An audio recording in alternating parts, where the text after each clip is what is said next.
ఈ భార్యాభర్తలకు పిల్లలు ఉంటారుగా, అక్కడికి వస్తున్నాయి ఇప్పుడు కన్న పిల్లలు. కొంతమందికి పిల్లలు ఉండరు, మాకు పిల్లలు కావాలి అని బాధపడుతూ ఉంటారు.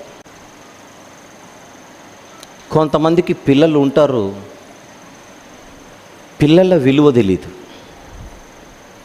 ఇప్పుడు నేను మాట్లాడేది పిల్లలు ఉన్నా పిల్లల విలువ తెలియని తల్లిదండ్రుల గురించి. ఇందాక పెద్దల విలువ తెలియని భార్యాభర్తల గురించి, ఇప్పుడు పిల్లల విలువ తెలియని భార్యాభర్తల గురించి. అదేంటి పిల్లల విలువ ఏంటి అని మీరు అడగవచ్చు. చిన్న చిన్న పిల్లలు ఉంటారు, 10 ఏళ్లలోపు పిల్లలంటే పిల్లలే. కళ్ళ ముందు అబ్బాయి అమ్మాయి, లేదా 2 అబ్బాయిలు 2 అమ్మాయిలు, వీళ్ళిద్దరు కోర్టుకి వెళ్ళి ఉంటారు భార్యాభర్తలు. ఎందుకు అని అడిగితే, మేము కలిసి ఉండలేమండి, విడాకులు ఇచ్చేయండి అని. మేము కలిసి ఉండలేమండి, విడాకులు ఇచ్చేయండి అని. మీరిద్దరు విడాకులు తీసుకొని వెళ్ళిపోతే వీళ్ళు ఏం కావాలి? ఈ పిల్లలు ఏం కావాలి?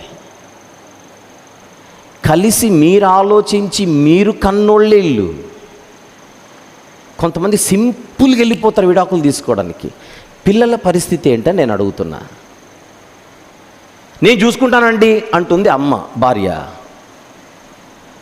అమ్మ ఒకటి ఉంటే సరిపోద్దా వీళ్ళకి? నాన్నొద్దు. అలాగైతే ఆ పిల్లలు నా దగ్గర పెట్టుకుంటానంటాడు నాన్న. అమ్మొద్దు. పిల్లలకు దేవుడు అమ్మను ఇచ్చాడు, నాన్నను ఇచ్చాడు. వీళ్ళిద్దరికేవో మిస్అండర్స్టాండింగ్స్, వీళ్ళిద్దరికేవో గొడవలు. చివరికి నిర్ణయం విడిపోదాం విడిపోదాం విడిపోదాం. మరి పిల్లలకు తల్లి ప్రేమ కావాలి, తండ్రి ప్రేమ కావాలి. తల్లి ప్రేమను తండ్రి చూపలేడు, తండ్రి ప్రేమను తల్లి చూపలేదు. ఎవరి ప్రేమ వాళ్ళదే.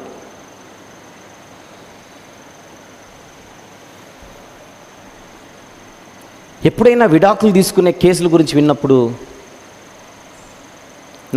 నాకు వచ్చే ప్రశ్న, వాళ్ళకి పిల్లలు ఉన్నారా అని అడగాల్సి వస్తుంది. ఉన్నారు అన్నారు అనుకోండి, పిల్లలు ఉన్నప్పటికీ విడిపోవాలనే ఆలోచన ఎట్లా వచ్చింది వీళ్ళకి? వీళ్ళిద్దరికి మధ్య ఏవో అండర్స్టాండింగ్ ప్రాబ్లం ఉంటే వాళ్ళిద్దరిని చూసైనా కలిసి ఉండాలిగా. అంత ఈజీగా పిల్లల్ని ఎలా వదులుకుంటున్నారా అని విచిత్రం అనిపిస్తుంది. సహజంగా మామూలుగా అయితే తల్లిదండ్రులు ఎవరికైనా 2 రోజులు పిల్లల్ని చూడకపోతే 3వ రోజు ఎలానో ఉంటుంది, నా పిల్లలతో మాట్లాడలేదు, నా పిల్లల్ని చూడలేదని. తట్టుకోలేరు పిల్లల్ని చూడలేక. ఎక్కువ శాతం నేను మాట్లాడేది కొన్ని కేసుల గురించే మాట్లాడుతున్నా, అందరి గురించి కాదు. ఇంత కఠిన హృదయులై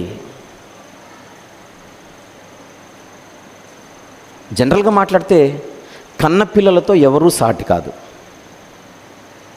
ఒక ఆయన మరొకరితో సంబంధం పెట్టుకున్నాడు అనుకుందాం కాసేపు. ఒక ఆయన మరొకరితో వివాహేతర సంబంధం పెట్టుకున్నాడు. పిల్లల పరిస్థితి? పిల్లలకు మీరు చెప్పండి, లోకంలో మనము తప్ప ఎవరున్నారు? మనము తప్ప ఎవరున్నారు పిల్లలకు? మీరు ఎవరికైనా ఇవ్వండి పిల్లల్ని, మనము చూసుకున్నట్టుగా చూసుకుంటారా? మనము పంచిన ప్రేమ వాళ్ళు పంచగలరా? సంపూర్ణమైన ప్రేమ భూమి మీద పిల్లలకు దొరికేది తల్లిదండ్రుల దగ్గర నుంచే. ఈ ప్రేమను ఎవ్వరూ ఇవ్వలేరు, ఎంత ఇచ్చినా ఇవ్వలేరు. మన పిల్లలకు మన దగ్గర నుంచి రావాల్సింది ఆస్తులు, అంతస్తులు, అవి తర్వాత సంగతి. ప్రైమరీగా ప్రేమ కావాలి. ప్రేమ.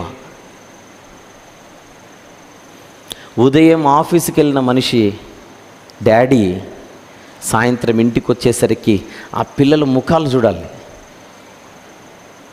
కడుపు నిండిపోతుంది ఆ ఎక్స్ప్రెషన్స్ చూసి. అలసటంతా వెళ్ళిపోతుంది.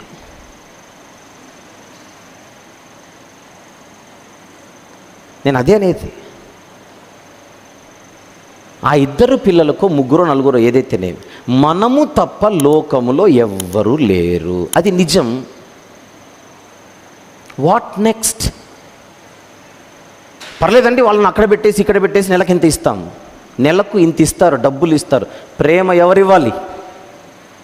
ప్రేమ ఎవరివ్వాలి?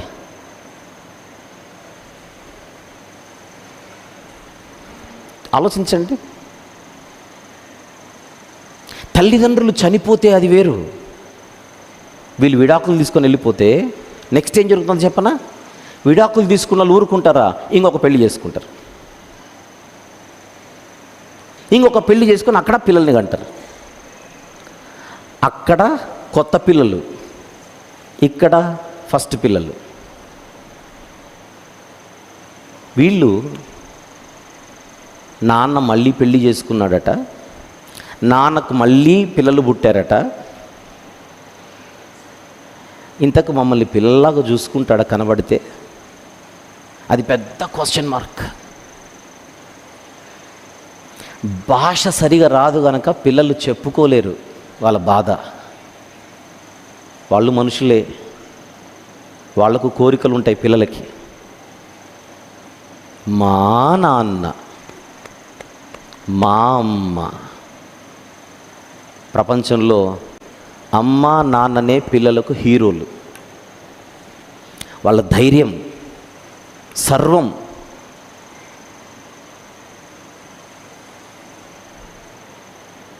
పెళ్లి చేసుకొని పిల్లల్ని కని విడాకులు తీసుకొని అక్కడికి వెళ్ళి ఇంకొక పెళ్లి చేసుకుంటే ఈ పిల్లలు ఏం కావాలి?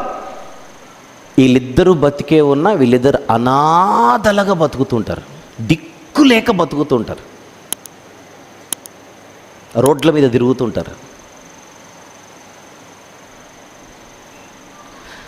కన్న పిల్లలకు ఇలాంటి అన్యాయం చేసేవాళ్ళు ఉగ్రవాదుల కంటే ద్రోహులని నేను అంటాను. ఉగ్రవాదుల కంటే ద్రోహులు. ఊహించుకోండి ఒకసారి. మనం వెనకలు ఉండడమే వాళ్ళకు ధైర్యం. ఆ పిల్లలకు మనం దూరం అవ్వడం ఏంటి? ఆ పిల్లలను దూరం చేసుకోవడం ఏంటి? ఏమంటున్నాడు దేవుడు మార్కు సువార్తలో 10వ అధ్యాయం, మార్కు సువార్త 10వ అధ్యాయం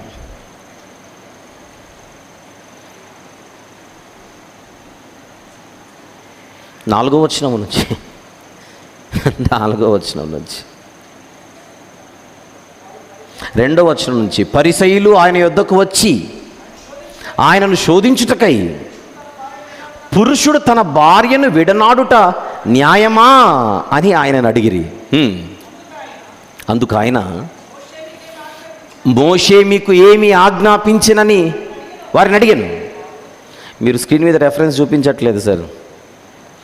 మోషే మీకు ఏమి సెలవిచ్చానని అది చదవండి. మోషే మీకు ఏమి ఆజ్ఞాపించానని వారిని అడిగాను. వారు పరిత్యాగ పత్రిక వ్రాయించి ఆమెను విడనాడవలనని మోషే సెలవిచ్చానని చెప్పగా, యేసుప్రభు అంటున్న మాట, మీ హృదయ కాఠిన్యమును బట్టి అతడి ఆజ్ఞను మీకు రాసిచ్చాను కానీ సృష్టి ఆది నుండి దేవుడు వారిని పురుషునిగాను స్త్రీనిగాను కలుగజేసెను. వాళ్ళు కలిసే ఉండాలి.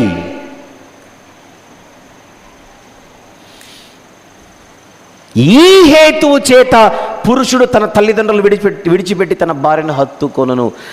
తల్లిదండ్రులను విడిచిపెట్టి భార్యను హత్తుకొనును ఎందుకు చెప్పాడు? ఇక్కడ చెప్తున్నాడు. ఈ హేతువు చేత. ఏ హేతువు చేత? మీరిద్దరు విడిపోకూడదు అని చెప్పే మెసేజ్ అది. అంటే ఆదికాండం 2వ అధ్యాయం 24వ వచనంలో పురుషుడు తన తల్లిని తండ్రిని విడిచిపెట్టి తన భార్యను హత్తుకొను అనే దాంట్లో మెసేజ్ ఏంటంటే విడాకులు తీసుకోకూడదని పాయింట్ అది. ఆదికాండం 2:22 నుంచి ఆదికాండం 2:22లో పెళ్లి చేసి 24లో విడిపోకూడదని చెప్పాడు. మాటకు ముందు విడిపోదాం, మాటకు తర్వాత విడిపోదాం. దేవుడు జతపరిచిన వారిని మనుష్యుడు, 9వ వచనం, వేరుపరచకూడదు. ఎవడో వచ్చి వేరుపరిస్తేనే నేను ఒప్పుకోనంటున్నా దేవుడు. మీ అంతకు మీరు విడిపోతామంటే బయటోడు ఎవడో వచ్చి విడగొడితేనే ఒప్పుకోనంటున్నాడు. ఇక్కడ మీ ఇద్దరు విడిపోతానంటారేంటి? పెళ్లి నియమం ఏంటి? పెళ్లి నిబంధన ఏంటి?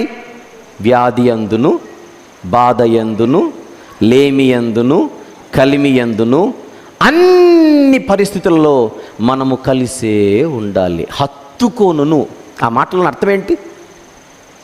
తన భార్యను హత్తుకోనును అంటే అర్థం ఏంటి? విడిచిపెట్టకూడదని.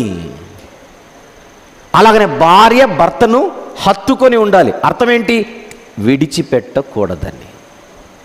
తల్లిదండ్రులు ఇద్దరు ఉంటేనే పిల్లలకు ధైర్యం. వాళ్ళిద్దరు దూరం అయితే వారిని అసలు ఊహించుకోలేం వాళ్ళ పరిస్థితి. మీకు క్వశ్చన్ చెప్పనా? జీవితాంతం ఆ ఇంపాక్ట్ వాళ్ళ మీద ఉంటుంది. ఆ పిల్లలు తెలియకుండానే ఒక రకమైన ఫ్రస్ట్రేషన్లో బతికేస్తుంటారు. వాళ్ళ జీవితం అంటేనే విసుగు వచ్చేస్తూ ఉంటుంది.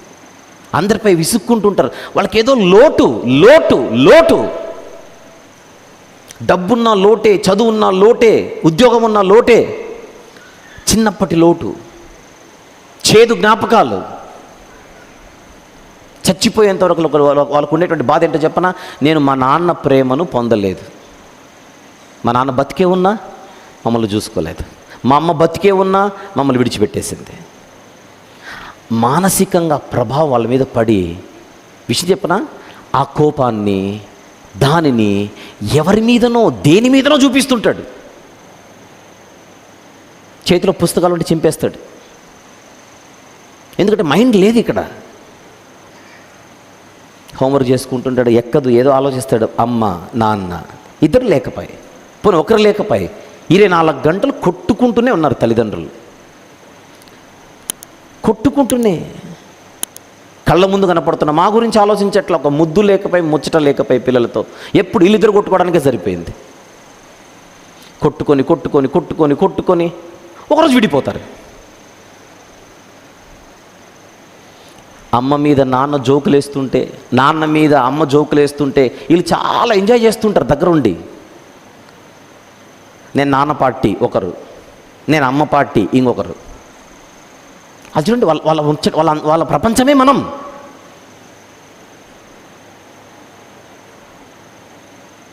విడిపోయే దంపతులు గుర్తించాల్సిన పాయింట్, ఈ పిల్లలకి ఇవన్నీ మీరు దూరం చేస్తున్నారు. 24 గంటలు గొడవలు పడే భార్యాభర్తలందరూ గమనించవలసింది, మన పిల్లలు కోరుకుంటుంది మనం గొడవలు పడితే చూడాలని కాదు. ఏమనలేక, నాన్ననేమనలేక, అమ్మకేమి చెప్పలేక బిక్కుమంటూ భార్యాభర్తలు గొడవలు పడుతుంటే, భార్యాభర్తలు కొట్టుకుంటుంటే వీళ్ళు ఒక రూమ్లోకి వెళ్ళి బిక్కుమని కూర్చుంటుంటారు. వాళ్ళేమనలేక. చదువులు ఎక్కవు, ముద్ద దిగదు,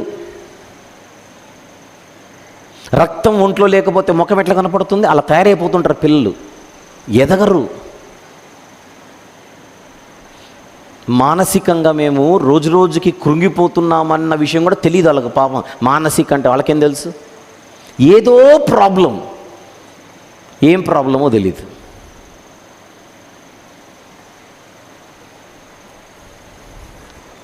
వీళ్ళిద్దరిని ఏమనలేక ఆ పుస్తకాలపై, హోంవర్క్పై, ఎగ్జామ్స్పై అదంతా చూపిస్తుంటారు. మార్కులు తక్కువ వస్తున్నాయి, నిలబెట్టి టీచరు మాస్టర్ గారు అడుగుతున్న అందరిలో, ఏం చదవట్లేదా 2 వాయించేస్తారు. వాళ్లకు తెలియదు పాపం వీడి ప్రాబ్లం. వీడు చదవగలడు, చదవలేకపోతున్నాడు. కారణం ఫ్యామిలీ పరిస్థితి బాగలేదు, మైండ్ పెట్టలేకపోతున్నాడు. అమ్మాయినా అబ్బాయినా. తల్లిదండ్రులు ప్రేమగా ఉండకపోతే ఆ ప్రభావం పిల్లల మీద పడుతోంది, గమనిద్దామని అడుగుతున్నాను, ఏమనట్లేదు నేను. పిల్లలు చెడిపోవడం అంటే వాళ్ళ కెరియర్ దెబ్బతి, వాళ్ళ లైఫ్ పాడవుతోంది, వారి మైండ్ పాడవుతోంది. గర్భఫలము దేవుడిచ్చు బహుమానం. తండ్రులారా, మీ పిల్లలకు కోపము రేపక ప్రభు బోధలోను ప్రభు శిక్షలోను పెంచుడి. దేవుడేమో పిల్లల్నిచ్చి మీరు పెంచుతారు అని అంటున్నాడు, పెంచాలి అని అంటున్నాడు. టైం ఎక్కడుంది? చక్కగా దేవుని మాటలు చెప్పి చక్కగా వారిని ప్రతి ఆదివారం మందిరానికి తీసుకొని వెళ్తూ ఇలా ఉండాలి నాన్న, ఇలా ఉండాలి నాన్న అని నేర్పిస్తూ ఆడుకుంటూ,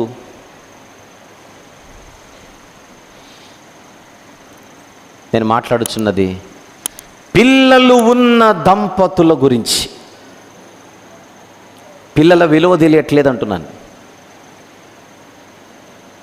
పిల్లలు ఉన్న దంపతులు విలువ తెలియకపోతే పిల్లలు లేని దంపతులను అడగండి, వాళ్ళు చెప్తారు.